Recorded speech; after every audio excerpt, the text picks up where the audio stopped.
Кайрылуу күн баршаңызга. Бүгүн мен сиздермен өтө дәмді сарымсак пен ірімшік қосылған, фигурага зиян тиймейтін нанның рецептімен бөлісетін боламын.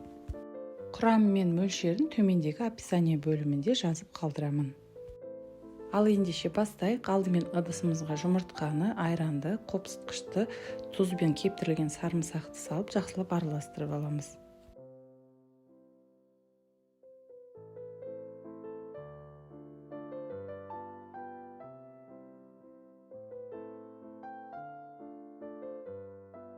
Келесі кезекте үкіштен өткізілген ірімшігімізді қосып араластырамыз.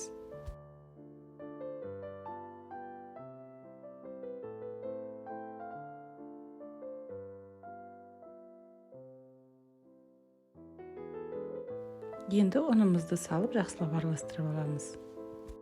Мен осындай көріп тұрғандарыңыздай бидай ұнын пайдаландым.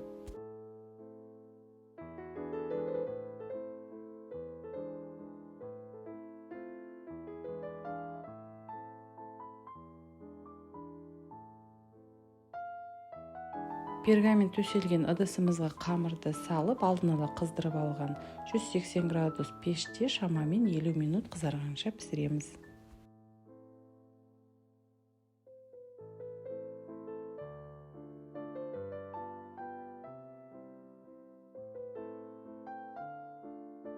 Нанымыз дайын болды, иісі керемет, сырты қытырлап, іші жұмсақ болып пісті.